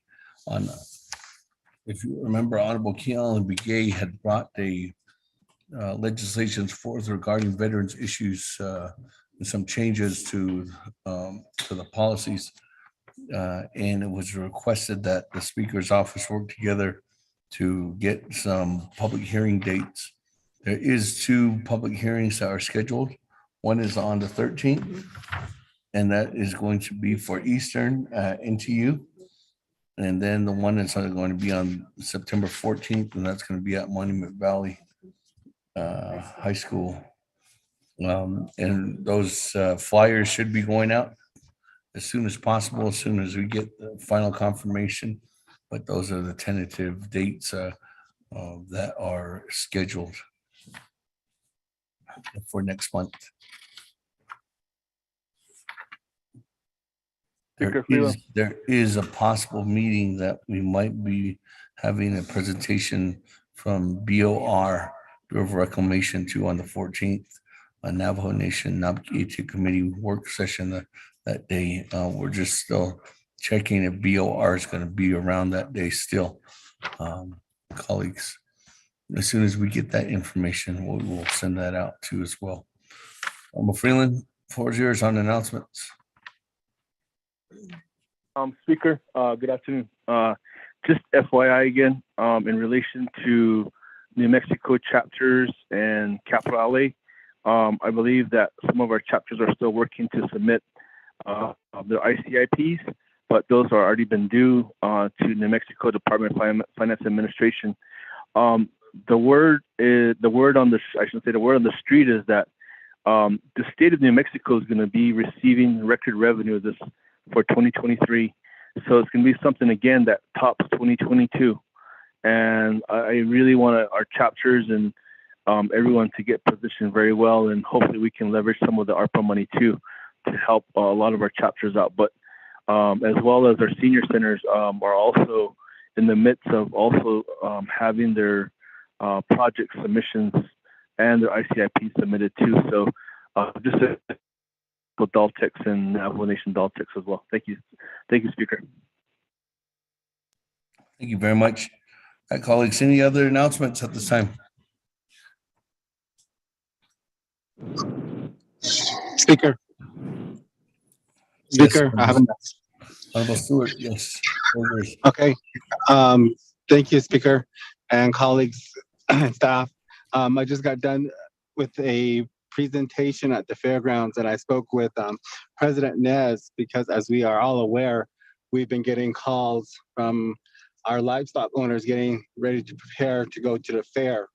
And with the restrictions that have just been put in place within the past 3 weeks, I asked President if he could please waive the hauling permit, just the hauling permit status requirement rather, for the livestock owners. And he talked with Mr. Mike Colonna, who is acting Division Natural Resources Director right now.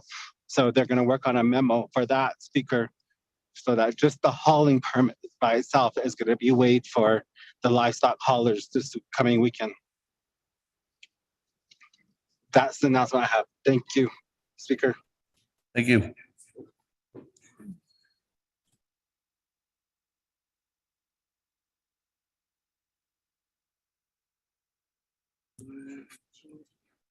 Okay, thank you, Honorable Stewart, for that advocacy. With that, colleagues, any other announcements?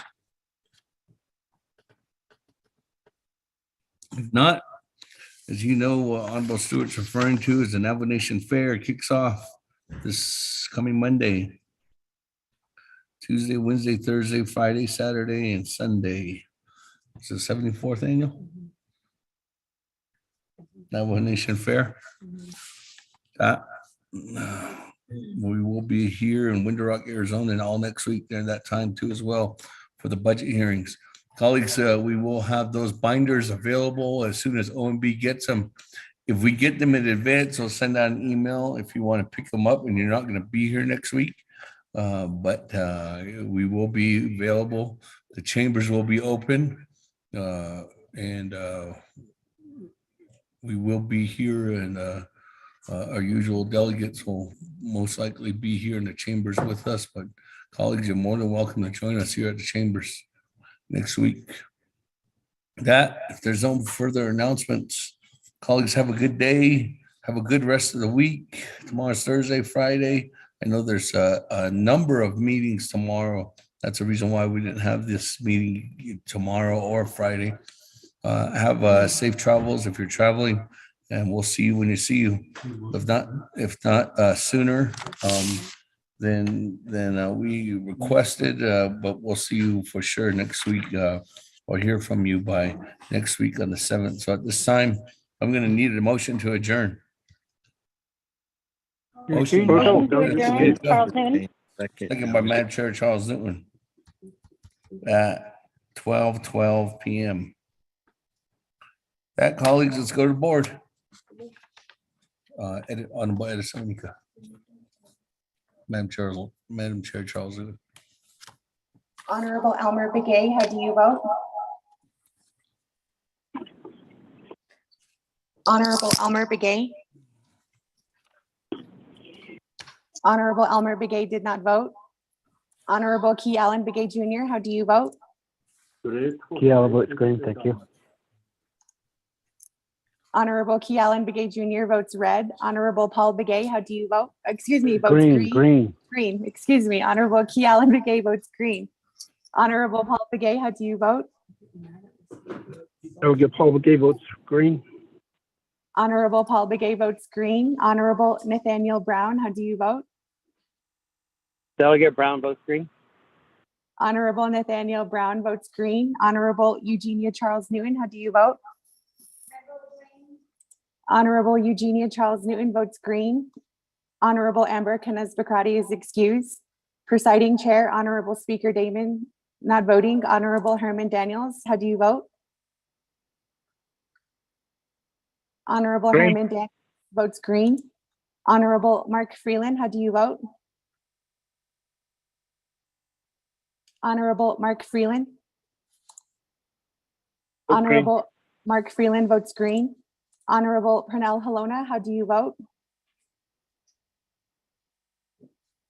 Honorable Pernell Halona.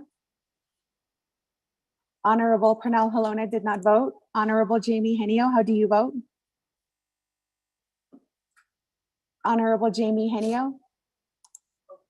Honorable Jamie Henio votes green via text. Honorable Vince James, how do you vote? Delegate James votes green. Honorable Vince James votes green. Honorable Rick Nez, how do you vote? Delegate Rick Nez votes green. Thank you, staff. Honorable Rick Nez votes green. Honorable Carl Slater, how do you vote? Green. Honorable Carl Slater votes green. Honorable Raymond Smith Jr. is excused. Honorable Wilson Stewart Jr., how do you vote? Honorable Green. Wilson Stewart Jr. votes green. Honorable Charlene So, how do you vote? Honorable Charlene So. I vote green. Honorable Charlene So votes green. Honorable Daniel So, how do you vote? I vote green. Honorable Daniel So votes green. Honorable Eugene So, how do you vote? Oh, that is not so. Honorable Eugene So votes green. Honorable Otto So, how do you vote? I vote Hon- green. Honorable Otto So votes green. Honorable Thomas Walker Jr., how do you vote? Thomas Walker votes green. Thank you. Honorable Thomas Walker Jr. votes green. Honorable Edison Juanica, how do you vote? Honorable Edison Juanica votes green. Honorable Edmund Yazzie, how do you vote? Green. Honorable Edmund Yazzie votes green. Honorable Jimmy Yellowhair, how do you vote? Honorable Jimmy Yellowhair votes green. Honorable Jimmy Yellowhair votes green. Going back up. Honorable Elmer Begay, how do you vote? Honorable Elmer Begay. Honorable Elmer Begay did not vote. Honorable Pernell Halona votes green. Once more, Honorable Elmer Begay. Honorable Elmer Begay did not vote. With that, Honorable Speaker, you have 20 delegates who voted in favor, 0 delegates who oppose, with presiding chair not voting.